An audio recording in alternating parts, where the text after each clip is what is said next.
energy stored in a capacitor. Okay.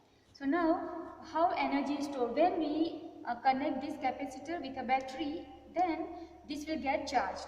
Okay. How it will get charged? Because when you are connecting one plate with a positive terminal of the battery and negative plate with one plate with a negative terminal, then this battery will have this positive charge. This plate will have some free electrons. Okay.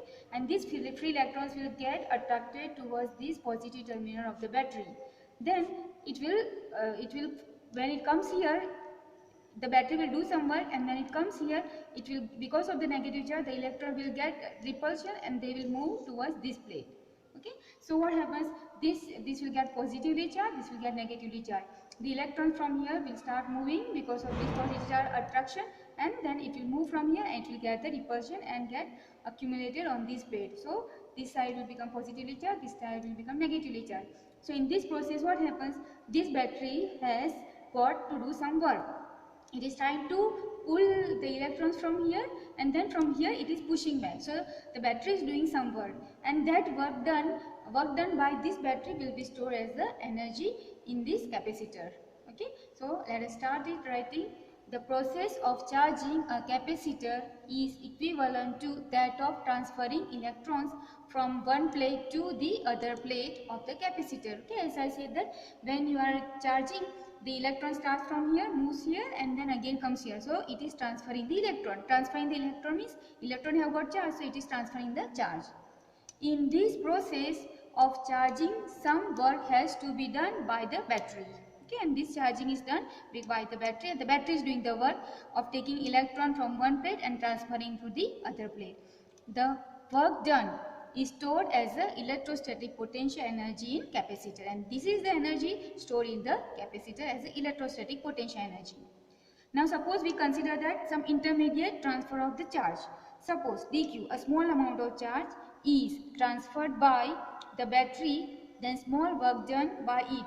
Then we are going to use the small work done. Suppose small charge dq is passed from one plate to other plate. Then what will be the work done? So we know that potential V is equal to work done divided by the charge. Okay. So we are going to use this formula, and here I am going to take small charge for dq, and we are going to do the small work dw. So you transfer here, so potential is V into dq is equal to work done. Okay, this is the formula we have done last time, that when the work done, when potential equal to work done, V is equal to work done divided by the charge. Okay, and here we are going to do small work because of transferring the small charge dq. So I can transfer this here. So my formula becomes dw, the work done, is equal to V into dq. Okay, so V is the potential and dq is the charge transfer, and that is the work done. Okay, so this formula will come dw is equal to V into dq. Okay, so that is the work done. dw is equal to V dq. But now we are thinking about the capacitor. Okay, so the capacitance of the capacitor is C is equal to Q by V. Okay, Q by V, C is the capacitance of a capacitor, it is given by Q by V. Okay, so I am transferring this V here and C here. Okay, interchange this, so V is equal to Q by C. Okay, now put this V value Q by C in this instead of V. So I am putting dw is equal to, instead of V, Q by C into dq. Okay, you can call this equation as 1. Okay, this is the potential energy. Now this work done will be stored as a potential energy, and we call it as a du because of small amount of work done. If total, now let us think what will be the total charge transferred, and what will be the total work because of total charge transfer. If total charge transferred by the battery is q, okay, the transfer of the charge is from minus one plate to another plate is plus q. Then total work done, we can take the integration of this dw. Okay, so w is equal to integration starting from 0. Okay, 0 to total charge q, and the integration of dw. Put the value of dw from equation 1. So qc by into dq. So qc by dq.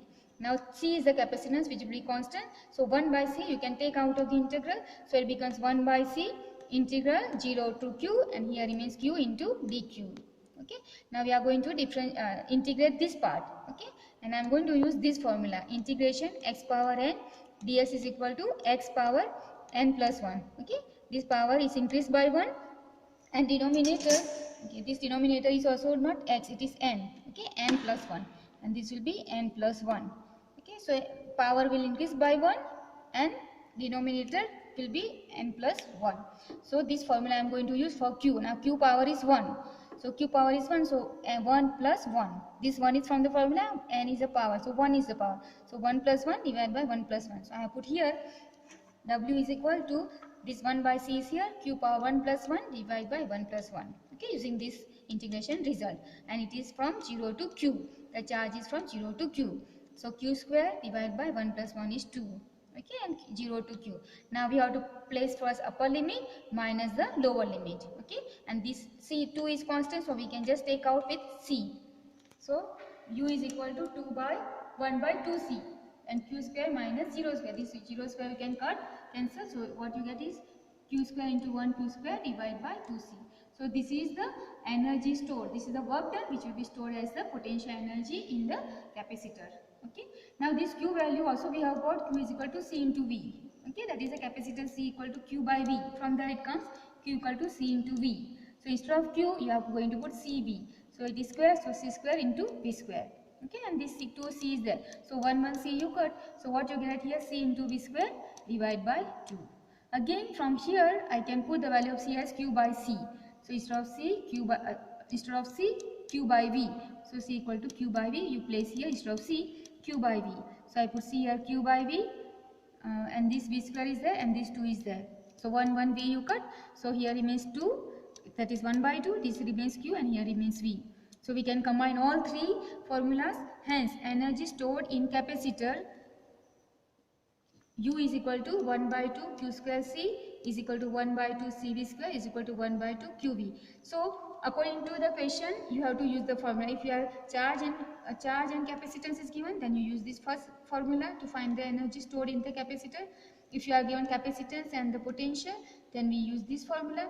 If you are given charge and the potential, then to find the energy stored in a capacitor, use this result. Okay. Now continuation of same thing. A parallel plate capacitor of area A. Okay, this I am going to write in another term. Area A is given, separation between the plates D is given, and suppose the surface charge density is sigma. Then the energy stored in the capacitor. Okay, this same value will be transferred in terms of area, distance, and the separation between the plates and the surface charge density. So I use the first formula, u is equal to 1 by 2 q square c. Okay, now surface charge density is equal to charge divided by area. Okay, so this area I transfer here, so it becomes A into sigma equal to Q. So instead of Q, I put A into sigma. Okay, and capacitance, this for parallel plate capacitor, the value is given equal to, it comes to be epsilon naught A by D. Okay, so this value you put instead of C, and this value you put instead of Q. So I put this 1 by 2 as it is, A instead of Q, A sigma square. Instead of C, epsilon naught A by D. This D will go here. This square you give to both the terms. A square, sigma square. Okay. Now 1 A square will cancel because here A is there. So 1 A will cancel. So here remains sigma square here. Then A, 1 A remains, 1 D and this epsilon. Okay. Now here I am going to multiply by epsilon naught and divide by epsilon naught. Okay. See, if I multiply here in the denominator, it becomes square. Okay, and multiply numerator. So I am multiplying and dividing by the epsilon naught. You can write multiply and divide by epsilon naught. Multiply and divide by epsilon naught. Okay, so we can do that. So I have multiply and divide, so it becomes here sigma by epsilon whole square. 1 epsilon remains, then this A and this D. Okay, then you can write this. Another one is the electric field E between plates of capacitor is E is equal to sigma by epsilon naught. Okay, this we have proved when we have proved the capacitance of the parallel plate capacitor. That time we have proved that electric field between the plate is sigma by epsilon naught. Okay, so sigma by epsilon naught I can put E and it is square. So E square epsilon naught AD.